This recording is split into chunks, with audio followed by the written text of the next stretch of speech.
Está ahora compartiendo algunas noticias de actualidad en relación a este conflicto, a esta invasión de Rusia a Ucrania. El presidente del Consejo Europeo, Charles Michel, formuló este jueves un llamado a Bielorrusia para que se abstenga de participar de la ofensiva en Ucrania poco antes de una cumbre extraordinaria del bloque para discutir la crisis. También las autoridades rusas amenazan con sanciones a quienes participen de manifestaciones contra la guerra. Para ampliar este tema hemos invitado al internacionalista Alejandro Linares, con quien estaremos hablando sobre los últimos detalles de este conflicto. Hola Alejandro, buenos días. Gracias por acompañarnos el día de hoy. Te habíamos comentado que te íbamos a llamar de nuevo para que nos contextualices un poco de lo que está ocurriendo. El primer ministro Boris Johnson decía que la pesadilla, lo que más temían, se hizo realidad y el día de hoy estamos ante una situación que algunos ya califican como una guerra, otros hablan de una invasión. Yo quisiera que nos comentaras cuál es la diferencia entre ambos escenarios y cómo se traduce esta decisión de Putin. Bienvenido. Hola Marjorie, es un placer estar contigo nuevamente. Gracias por la invitación. A ti. Voy a comenzar respondiendo tu última pregunta para después comentar cosas adicionales. Am, a mi modo de ver, nosotros estamos en el preludio de una guerra a gran escala. Estamos en el preludio de una guerra a gran escala porque hace pocos días veíamos cómo Vladimir Putin reconocía la independencia de las regiones de Luhansk, de Donetsk. Luego de eso ordenó el avance de sus tropas, el avance del ejército ruso sobre los territorios de Luhansk, de Donetsk. Y anoche, entre la noche del día de ayer y la madrugada del día de hoy, vimos cómo comenzaron acciones bélicas en toda regla, a toda ley.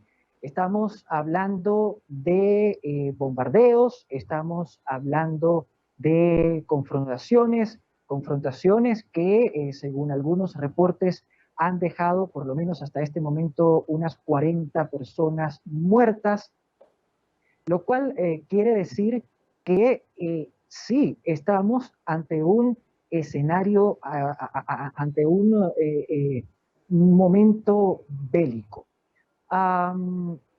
Eso es lo que me permite descartar la idea de la invasión. La invasión se dio hasta hace poco, se estuvo dando hasta hace poco, pero al ver que ya hay enfrentamientos, que ya hay disparos, que ya se alaron los gatillos, podemos hablar de una Sí, guerra en tanto y cuanto tal. Alejandro, disculpa la interrupción. Quería comentarte a ti y a la audiencia que estamos viendo imágenes de un edificio en Ucrania que se dio ante el impacto de un proyectil. Qué situación tan difícil para los ucranianos. No me puedo imaginar si nosotros nos despertamos ante esta noticia y tenemos los pelos de punta. No me puedo imaginar lo que siente una mamá, un padre que es llamado a formar parte de las reservas para enfrentar un ejército como el ruso, una familia que siente de cerca, escucha el bombardeo, lo vemos en imágenes y sabemos que está muy lejos y nos impresiona, nos toca las fibras más fuertes, más sensibles de nosotros como seres humanos. ¿Qué puede estar viviendo toda esa gente que el día de hoy se despierta con esta noticia? Dicen que no tenían información de que esto se iba a desarrollar con tanta magnitud y vemos este éxodo que si bien ya algunas personas de manera previsiva habían salido, hoy vemos los bancos que están aglomerados de gente intentando sacar dinero, las estaciones de servicio congestionadas, es decir, es todo un caos lo que se está viviendo en Ucrania. Sí, en efecto, es así. Eh, hasta hace unos días que tuve, por cierto, la oportunidad de conversar contigo, nosotros sopesábamos la posibilidad de una guerra, sopesábamos la posibilidad de un conflicto armado pero de alguna manera manteníamos la esperanza de que los canales diplomáticos y las sanciones económicas y comerciales en contra de Rusia pues surtieran efecto. Esto no ha sucedido así, esto no ha sucedido de esa forma. Por supuesto que nos tomó por sorpresa a nosotros y pues ha de haber tomado muchísimo más por sorpresa a los habitantes en Ucrania. Hasta hace algunos días yo estuve conversando con amigos, con colegas que se encuentran en Europa y ellos allá daban por descartada la posibilidad de una guerra, daban por descartado que pudiésemos presenciar lo que en este momento estamos presenciando. Tú decías, mencionabas algo bien importante, y es que en Ucrania muchísima gente, muchísimos de los ciudadanos no esperaban que el conflicto se desarrollara tan rápido y escalara de la forma en la que ha escalado.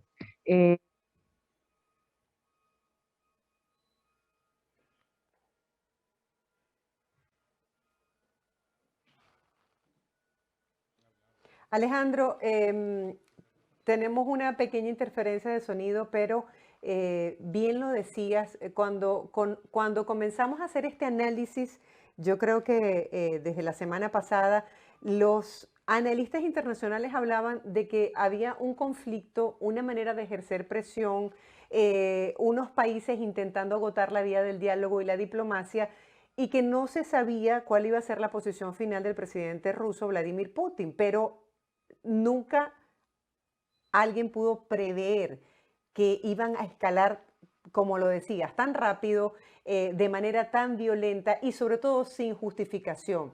¿Tú consideras, bueno, tengo información que hemos perdido la conexión, más adelante estaremos hablando con Alejandro Linares sobre este conflicto. Nosotros vamos a seguir leyendo algunas noticias que han surgido en los últimos minutos y que tienen que ver con esta escalada. Autoridades rusas amenazan con sanciones a quienes participen de manifestaciones contra la guerra. La ofensiva militar de Rusia contra Ucrania es un punto de inflexión en la historia de Europa, así lo estimó este jueves el presidente francés Emmanuel Macron, quien prometió una respuesta firme contra este acto de guerra. También el jefe del gobierno italiano, Mario Draghi, se pronunció, exigió el día de hoy al presidente ruso Vladimir Putin que retire incondicionalmente sus fuerzas militares de Ucrania. Hemos retomado la conexión con Alejandro Linares. Ale, cuando dejamos la entrevista por la interrupción, yo me hacía la pregunta, el presidente ruso ha tenido todas las amenazas, todas las sanciones, por parte del gobierno de los Estados Unidos, Australia, Japón, los países de la Unión Europea, y sin embargo no le importó. Creo que nunca hubo una disposición abierta al diálogo, porque mientras que estos países intentaban mediar, él estaba muy enfocado en estas tácticas militares. ¿Le ha hecho falta una posición más fuerte al gobierno de los Estados Unidos frente a la realidad de lo que está pasando? A ver, en primer lugar, a Putin le da poco más, poco menos, por no decir que le da igual las sanciones que han impuesto en contra de Rusia, en contra de instituciones bancarias, en contra de altos personeros. Hay que destacar que entre la lista de sancionados no figura el nombre de Vladimir Putin. Por otra parte, Rusia se ha estado preparando para un escenario de sanciones. De hecho, ha estado recortando su presupuesto, ha estado recortando su gasto público y ha estado incrementando sus reservas en oro y en divisas, es decir, en una moneda distinta a la moneda oficial de Rusia. Entonces, Putin de alguna manera preveía este escenario de sanciones y se ha estado preparando para ello. En cuanto a Estados Unidos, a Europa, a la Unión Europea, en cuanto a la OTAN, ha hecho falta una acción más resuelta, una acción más decidida. Tal y como están las cosas en este momento, yo me atrevería a decir que sí.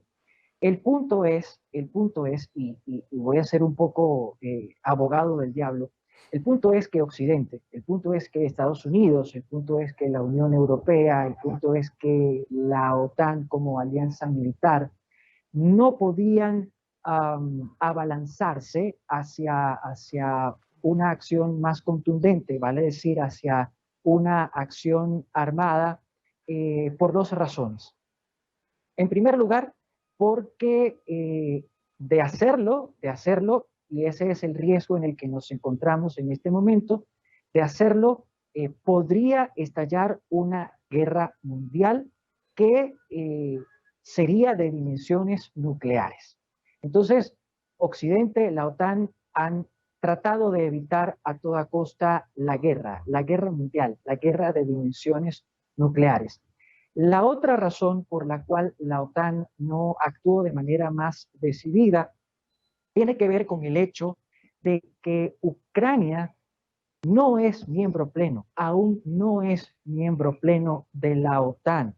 Ucrania sí, ciertamente recibió una invitación en el año 2008 para sumarse a la Alianza Atlántica, para ser miembro pleno de la OTAN, pero esa invitación no se ha concretado. Se le ha estado dando largas y largas y ¿Y de qué largas al depende que asunto se y repito, concrete? ¿El la hecho de que invitación se no haga se ha una reunión concretado. extraordinaria pudiese cambiar el panorama en caso de incluirla dentro de la OTAN?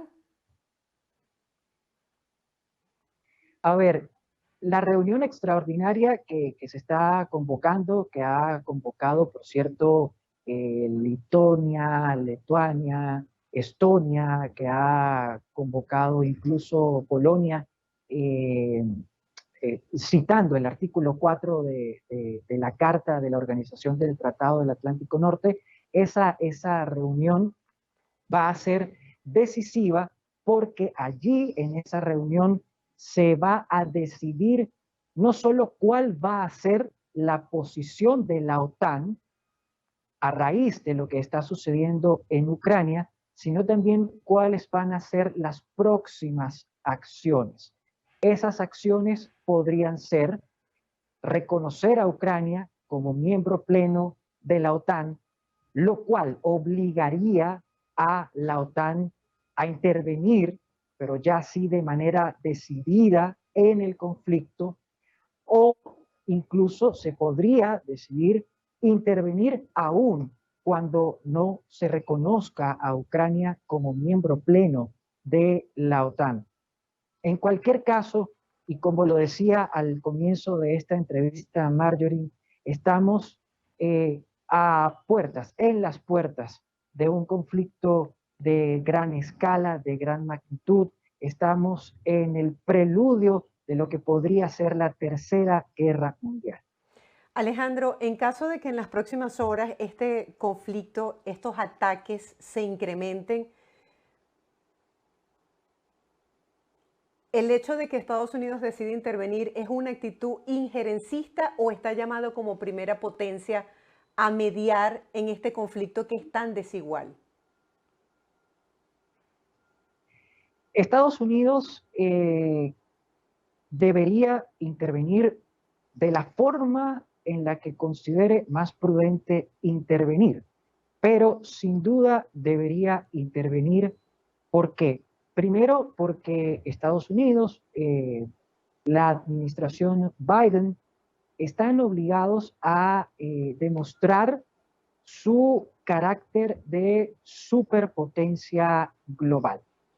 Estados Unidos está obligado a demostrar que no se amilana ante Rusia, que es su gran enemigo histórico. Estados Unidos está obligado además a seguir demostrando que aún es el gran policía del mundo, el gran protector del mundo. Pero además, Estados Unidos está obligado a reaccionar, está obligado a hacer algo, porque en este momento Ucrania, en este momento y desde 2014, Ucrania es un aliado de Estados Unidos. En tanto y cuanto aliado de Estados Unidos debería reaccionar para favorecer a Ucrania, a su soberanía, a su territorio, a su gobierno y a sus ciudadanos.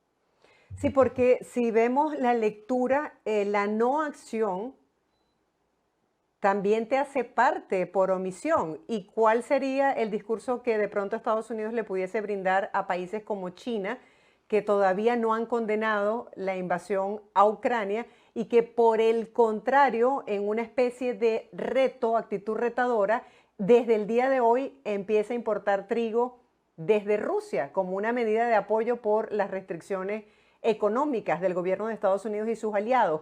Y por otra parte, la actitud de los países de Europa. La población debe estar realmente preocupada porque, como lo decía recientemente un analista demócrata, están más cerca del conflicto. Claro, claro. A ver, en este momento no actuar, no actuar es asumir una posición de debilidad.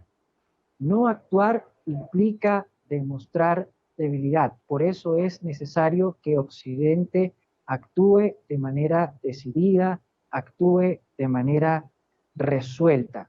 Insisto, el actuar de manera resuelta podría llevarnos a una tercera guerra mundial, pero no actuar, sobre todo no actuar ante Rusia, implica mostrar debilidad e implica además darle a Rusia quedarse no solo con el territorio de Ucrania, sino con el territorio de otras naciones de Europa del Este. No actuar significaría brindarle a Rusia la posibilidad de modificar las fronteras europeas tal cual las conocemos hoy en día.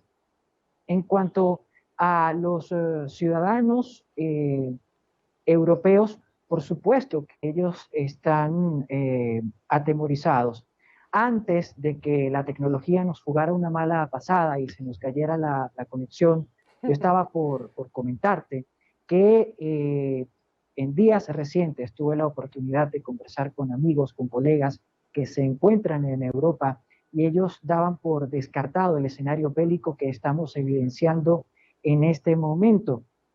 Incluso en el día de ayer, tú salías a las calles de Kiev y todo estaba muy, muy normal. Incluso cuando comenzaron los bombardeos, los primeros bombardeos sobre Kiev, ciertamente sonaron algunas alarmas, pero muchos ciudadanos ni siquiera se inmutaron, continuaron su vida como si nada. No obstante, al estallar el conflicto y al estallar de la forma en la que lo ha hecho, pues evidentemente los ciudadanos, no solo en Kiev, no solo en toda Ucrania, no solo en el resto de Europa, sino en el mundo entero, hemos entrado en pánico. Y si queremos suavizar esa frase, pues podríamos decir que entonces nos mantenemos en estado de alerta, porque incluso nosotros acá en América Latina estamos en estado de alerta. Mencionabas a China y a mí me parece interesante la posición de China hasta este momento.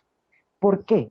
Porque China se ha mantenido muy neutral, muy expectante, muy, vamos a ver qué pasa, vamos a ver qué termina de suceder.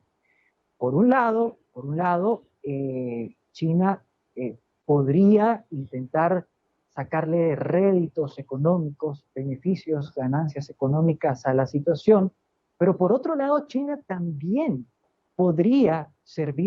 de puente, podría servir de puente para desescalar el conflicto, para abrir la vía diplomática que parece estarse cerrando y para llegar a acuerdos que, que permitan que la situación no derive en una guerra mundial, en una guerra nuclear. ¿Por qué China podría jugar o hacer este papel de puente? Porque ciertamente China es un país comunista. Como país comunista tiene buenas relaciones con Rusia. De hecho, no es un secreto que dentro del marco de Naciones Unidas, China y Rusia casi siempre trabajan en equipo. Luego hay que mencionar que a pesar de ser un país comunista, China en lo económico es esencialmente capitalista. Y como país capitalista tiene un muy buen intercambio económico con Estados Unidos. Entonces, eso podría permitirle a China, por así decirlo, servir de puente y traer hacia el centro a estos dos países, estas dos potencias que en este momento están encontradas. Y Alejandro, además te hay que comento tomar en justamente hablando del tema consideración de que China, que China, hoy la viceministra de Relaciones Exteriores de ese país ofreció una conferencia de prensa y le hicieron 11 veces la misma pregunta, que si no le parecía, si condenaba o no la actitud y el proceder de Rusia invadiendo a Ucrania. Dijo que los periodistas estaban obsesionados con el tema y que más bien deberían preguntarle al presidente Joe Biden si tiene la capacidad de apagar el fuego que encendió a través de las tensiones con Rusia y bueno, de alguna manera justificó lo que está ocurriendo y además importar justamente desde el día de hoy productos desde Rusia es un espaldarazo y es una provocación al gobierno de los Estados Unidos de alguna manera.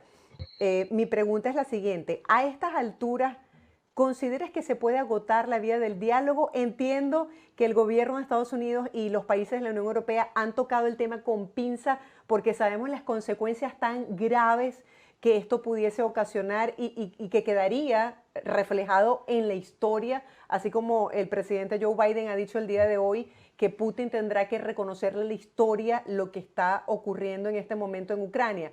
Pero, ¿en qué momento pudiésemos decir que el escenario ya no da para una vía de diálogo? a ver, el diálogo nunca se agota. El diálogo nunca se agota.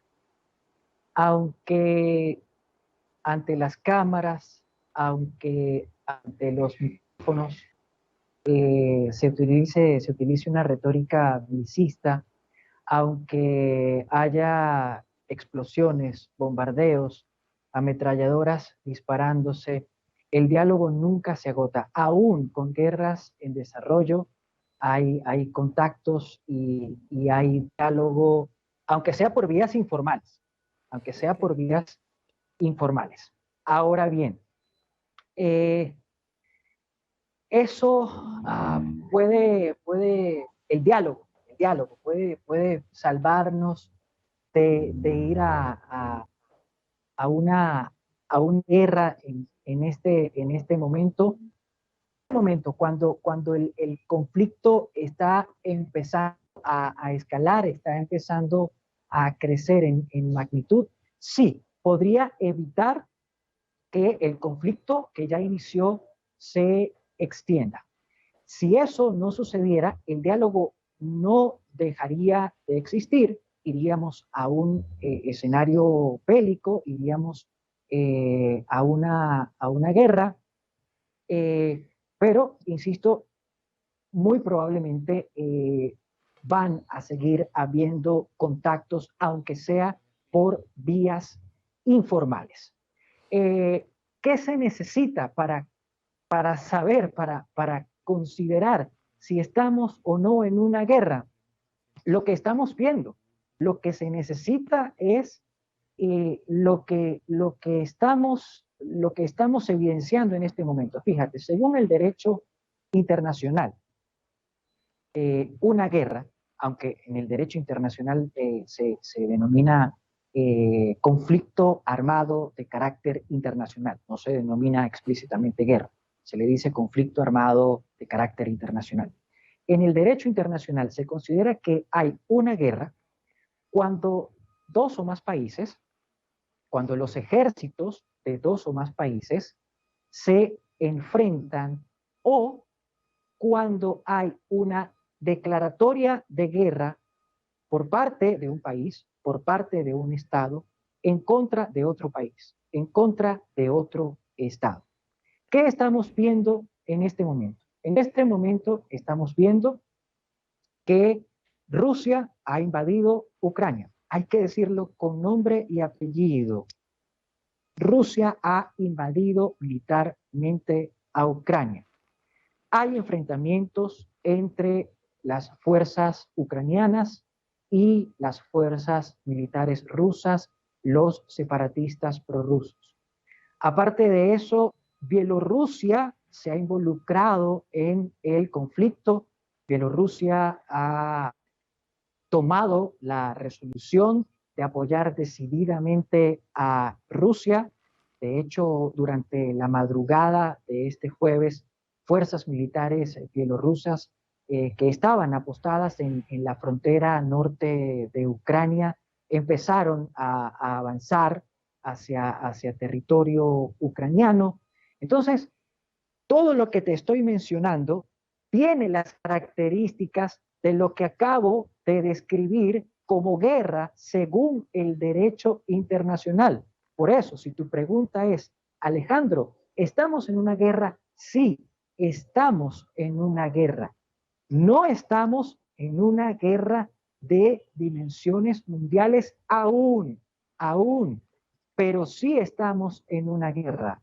Si la OTAN, si Occidente deciden intervenir de manera armada en el conflicto que en este momento se desarrolla en Ucrania, esa guerra en la que nos encontramos en este instante, ese conflicto armado internacional en el que nos encontramos en este instante, podría escalar y podría llegar a ser una guerra mundial. Pero lo más preocupante es que podría llegar a ser una guerra nuclear, porque estamos hablando de que las naciones que estarían luchando, que estarían combatiendo, son naciones con una capacidad nuclear comprobada.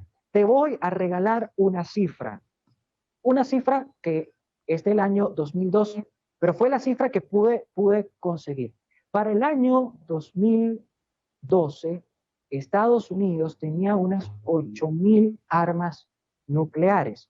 Rusia, por su parte, tenía unas 16,000 armas nucleares. ¿Eso qué te dice?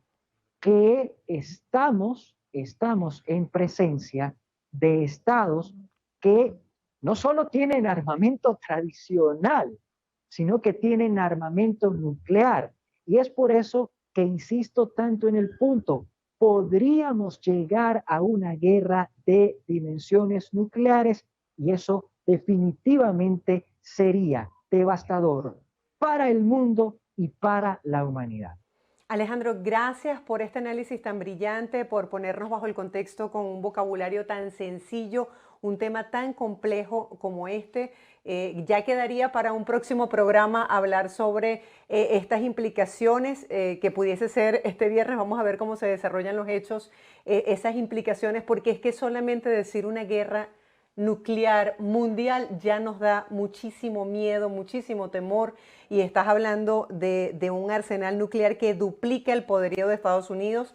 Claro, estamos hablando solamente de Rusia, solamente de Estados Unidos, no de los países aliados. Ya pudiésemos profundizar más adelante este tema. Gracias por todo ese conocimiento que tienes, por esa preparación. Sé que hay muchos tecnicismos en este tema y mucha diplomacia, pero pienso que hemos podido diseminar y compartir con nuestra audiencia una visión bastante amplia sobre este conflicto. Gracias a ustedes, Marjorie. Siempre será un placer. Gracias. Estuvimos conversando con Alejandro Linares, él es internacionalista y nos presentó al día de hoy una visión sobre este tema. Es una noticia en desarrollo, en evolución. Les recuerdo que en BPI TV estaremos muy pendientes, muy atentos de llevarles a ustedes en detalle lo que vaya ocurriendo minuto a minuto con este conflicto, esta invasión de Rusia a Ucrania y todas las reacciones que se han generado hasta el momento.